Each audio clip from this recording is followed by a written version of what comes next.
Alô galera, bom dia. Seja bem-vindo de novo a uma aula do avaguelinha.com.br. Eia, dá bom dia pro Zeca, vai? Isso. Galera, a gente vai ter uma aula hoje sobre movimento vertical no vácuo, que estuda movimento de subida e de descida. Beleza?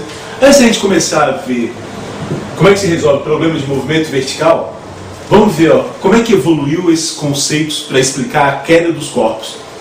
Desde as antigas, teve um cara chamado Aristóteles, século IV a.C., que montou todo o modelo para explicar como que os corpos caíam, ou por que os corpos caíam.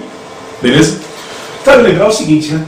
Nesse modelo de Aristóteles, a Terra era o centro do universo, e tudo girava ao redor da Terra, inclusive o Sol, todas as estrelas que existem no universo giravam ao redor do planeta Terra. E na Terra, tudo era feito de 4 elementos: terra,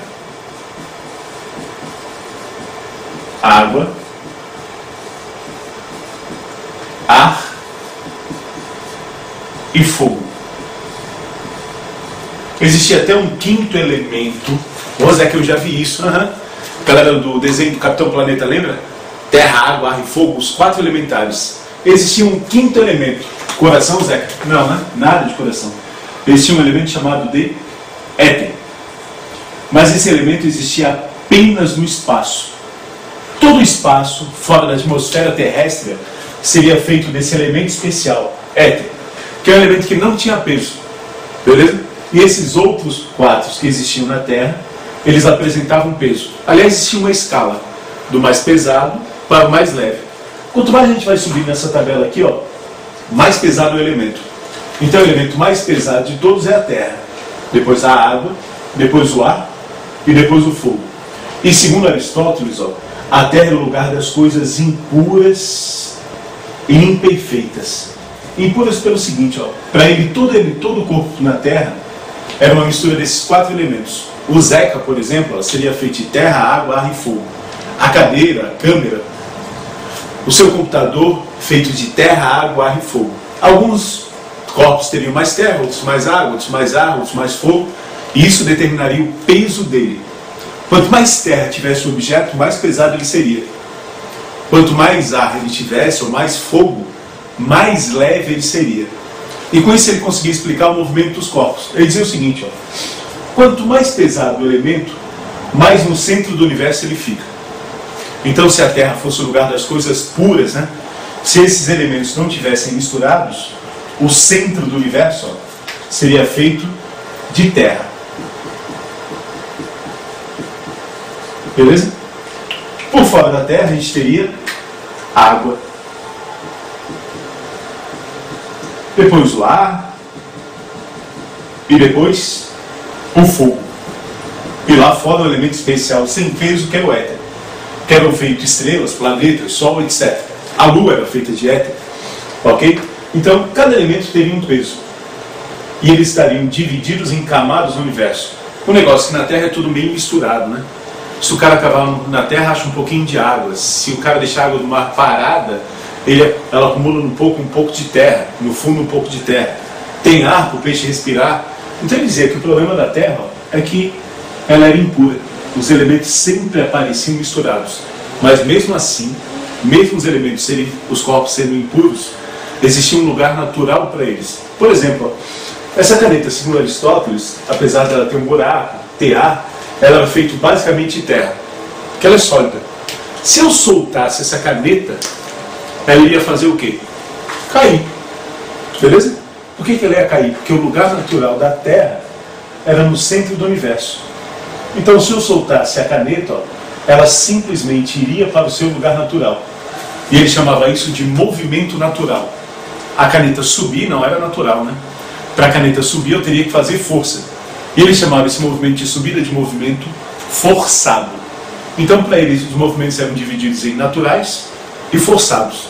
Por exemplo, se eu pegasse a água e soltasse, ela caía. Porque o lugar natural da água é onde? Boa, em cima da terra.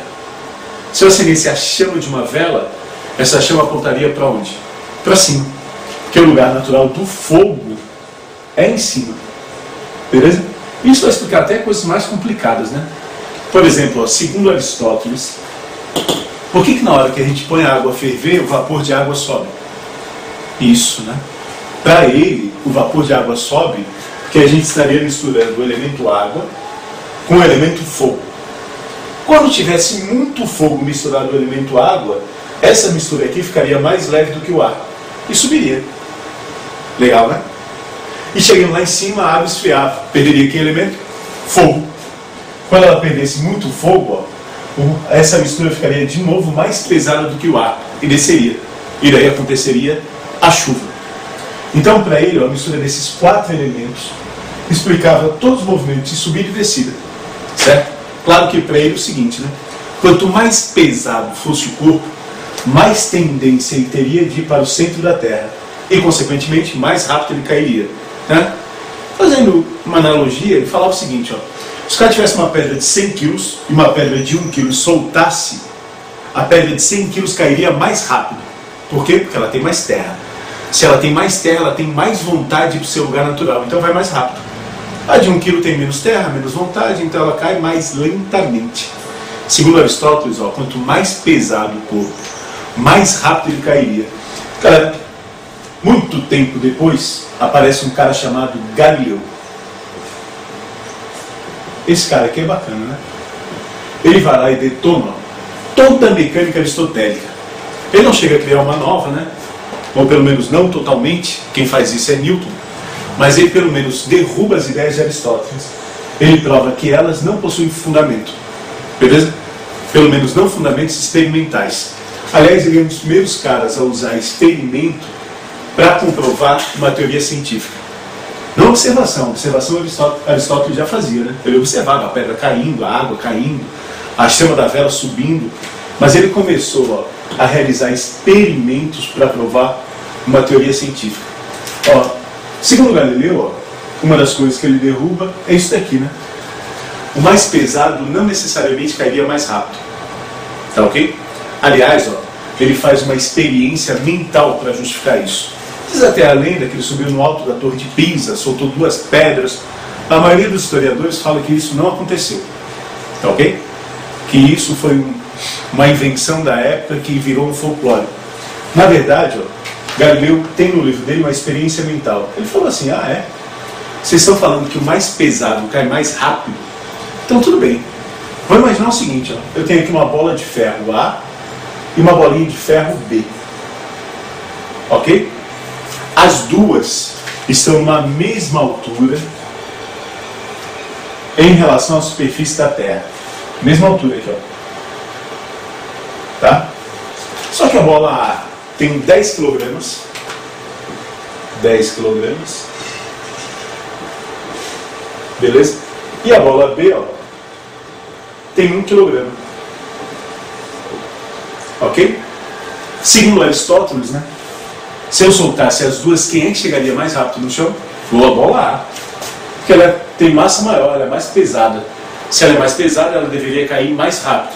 Então, segundo a ideia de Aristóteles, ó, o tempo que A levaria para chegar no chão seria menor, ela ia mais rápido, então gasta menos tempo do que o tempo de B. Beleza? O tempo de A seria menor do que o tempo de B. Daí Galileu falou, ó, tudo bem. Então vamos juntar as duas. Vou botar aqui uma barrinha de ferro, ligando as duas. A gente pode até desconsiderar a massa dessa barrinha de ferro. Agora teria um novo corpo, né? C. E esse corpo C teria quantos quilos? Boa. 11 kg. Ok? 11 kg. Galera, se eu soltasse os dois juntos, soldados, eles deveriam cair mais rápido ainda do que o A sozinho ou mais devagar? Segundo Aristóteles, mais rápido, né? Porque os dois juntos constituem um conjunto mais pesado do que o A sozinho. Se é mais pesado, gasta menos tempo para chegar no chão. Então, segundo Aristóteles, né, esse novo corpo C levaria ainda menos tempo para cair do que o A sozinho. Então, ó, sem juntar, o A cairia mais rápido do que o B. Juntando, os dois juntos ainda cairia mais rápido do que o A sozinho. Daí Galileu falou assim, ferrou tudo agora. Tudo bem, ó, que os dois juntos têm 11 quilos. Mas o A tem 10 e o B tem 1. Se o mais pesado cair mais rápido, durante a queda teria que virar. O ar teria que ficar embaixo, concorda com o Zeca? Se o ar ficasse embaixo, caindo mais rápido, e o B em cima mais devagar, esse B que está amarrado, ó, ia ajudar ou atrapalhar? Bom, ia atrapalhar, né? Imagina, ó, tem dois caras que vão correr. Um corre 2 metros a cada segundo, o outro corre 5. Amarra os dois. O cara que está atrás correndo mais devagar, ele ajuda ou atrapalha? Atrapalha, quer dizer, ó, se eu cortasse esse ferrinho, o ar ia solto mais rápido. Então, segundo as ideias do próprio Aristóteles, prendendo os dois, acabava o C levando mais tempo para cair do que o A sozinho. Que o B ia atrapalhar ele. Mas é que eu não entendi nada agora.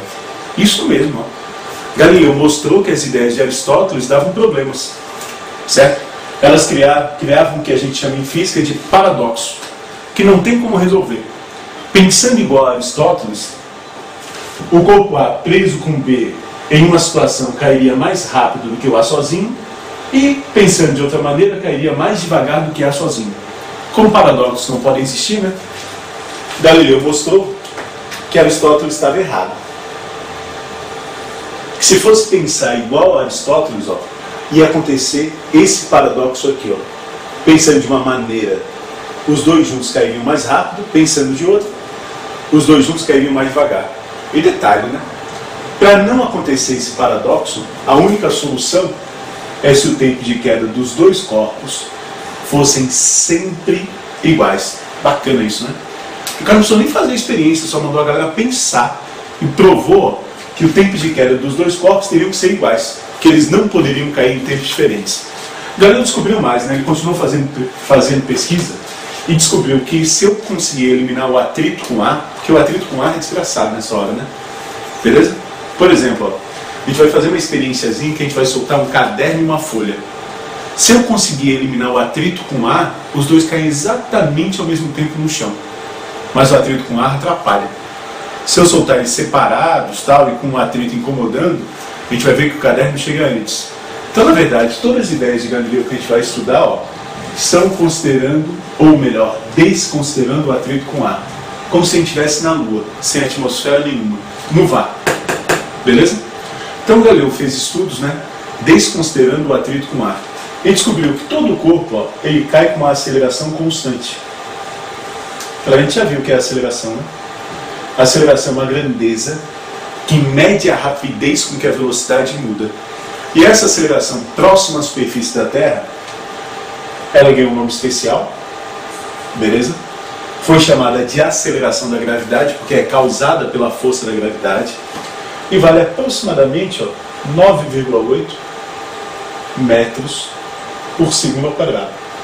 O que a gente vai arredondar para explicar esse conteúdo para 10 metros por segundo ao quadrado. Certo? Então, segundo Galileu, ó, esse valor, é claro, né?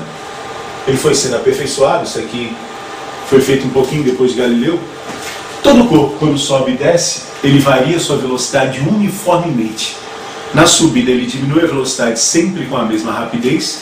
A cada segundo, nesse caso, a velocidade diminui 10. E na descida, a velocidade aumenta sempre com a mesma rapidez. Nesse caso, a cada segundo, a velocidade aumenta 10 na descida. Por exemplo, se o corpo cair durante 3 segundos, qual a velocidade que ele chegaria no chão, considerando essa aceleração aqui? Ou a 30, que a cada segundo a velocidade aumenta 10. Se o corpo cair durante 7 segundos, qual a velocidade que chega no chão? 70. 9 segundos, 90. Beleza? E se eu lançar um corpo para cima com velocidade de 40, em quanto tempo ele sobe? Não esquece que na subida, ó, a cada segundo a velocidade diminui 10. Segundo Galileu, ó, a velocidade sempre varia com a mesma rapidez, tanto na subida quanto na descida. Isso depois foi comprovado experimentalmente, tudo bem? Então, se eu lançar ele para cima com velocidade de 30, ele sobe 3 segundos. Porque, ó, 30 em 1 segundo a velocidade fica 20, em 2 fica 10, em 3, 0, para e cai. Beleza? Se eu lançar com velocidade de 70, sobe 7. 90, sobe quanto? 9. Porque na subida, a cada segundo a velocidade diminui 10. Beleza? Certo? Galera, se a aceleração é constante, né? Galileu descobriu que, na verdade, o movimento vertical no vácuo nada mais é do que um MLUV. Ok? Então, para resolver problemas de movimento vertical no vácuo, a gente vai usar as mesmas equações de MRV. Vamos dar uma olhada nelas?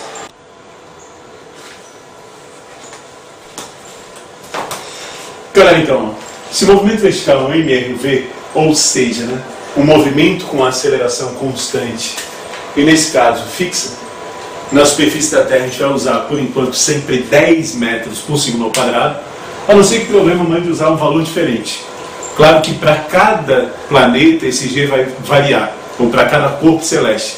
Por exemplo, na Lua ele vale aproximadamente 1,6. Porque lembrando, essa aceleração da gravidade é causada pela força da gravidade que atua sobre os corpos próximos à superfície do planeta, ou do astro. Beleza? E essa aceleração da gravidade pode ser maior ou menor, dependendo do campo gravitacional do planeta, que a gente vai falar mais tarde. Tudo bem? Então, cada planeta vai ter uma aceleração diferente na sua superfície. Mas, na superfície da Terra, por enquanto, a gente vai usar 10 metros por segundo ao quadrado. Cara, se movimento vertical é MRV, todas as equações do MRV que a gente estudou na aula passada valem para o movimento vertical. Equação da velocidade em função do tempo, da posição em função do tempo e da velocidade em função da distância. Alguns professores até mudam para ti, né? No lugar de A, eles colocam G, beleza? Mas continua sendo a mesma equação. A única coisa é que essa aceleração a gente sempre vai substituir por um valor fixo. Tem professores que no lugar da posição colocam H de altura, porque quando o corpo sobe ou desce, muda a altura que ele se encontra em relação ao referencial. E aqui também, né? No lugar de A põe G, no lugar de ΔX, H. Tanto faz, né? Pode usar as equações como aparecem aqui, sabendo que isso aqui é a altura, isso daqui é a aceleração da gravidade, ou se o teu professor der dessa maneira, continua sendo as mesmas equações, beleza? Algumas coisas que a gente tem que estar ligado com relação ao movimento vertical. Primeiro, né? Tanto na subida, como na altura máxima, como na descida, né? Se o cara lança um corpo para cima, ele sobe, para e depois desce. Isso aqui é um movimento vertical, tá? As bolinhas deveriam estar uma em cima da outra, mas eu espalhei só para a gente poder desenhar as coisas sem complicar.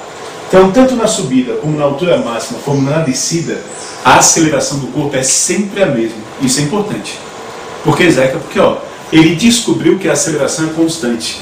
Então, tanto subindo, como lá em cima, como para baixo, a aceleração do corpo vai ser sempre para baixo e igual à aceleração da gravidade. Beleza? Por isso que na subida a velocidade diminui, porque a velocidade e a aceleração têm sentidos opostos, e na descida a velocidade aumenta, porque a velocidade e a aceleração têm sentidos iguais. Zeca, ela tem o mesmo valor? Isso. Se aqui ela vale 10 metros por segundo ao quadrado, aqui em cima a aceleração vale 10 e aqui a aceleração vale 10. Até porque, né, a aceleração é causada por uma força. Nesse caso, quem causa ela é a força da gravidade, que daqui a pouco a gente vai chamar de peso, tá? Peso é só um apelido para a força da gravidade. Então só pararia de ter a aceleração da gravidade se parasse de atuar a força da gravidade sobre o corpo. Galera, se isso acontecesse, e aqui em cima é onde rola mais pegadinhas em prova, né? Todo mundo sabe que quando chega lá em cima ele tem que parar para descer. E todo mundo coloca o seguinte, como ele para, a aceleração é zero. Se isso acontecesse, se a aceleração aqui fosse zero, significaria que não teria nenhuma força puxando ele para baixo. Ou seja, quando tu tacasse uma laranja para cima, ela ia parar, tchau, ela não descia mais. Acontece isso? Não, né? Ela chega lá em cima, para e volta. A velocidade dela está sempre mudando. Ela para instantaneamente e volta. Então cuidado, tanto na subida, quanto lá em cima, quanto na descida, a aceleração que atua sobre o corpo é sempre a mesma. E um detalhe importante, na hora de resolver esse problema, são referenciais. Como é que fica o referencial na hora de resolver um problema de movimento vertical?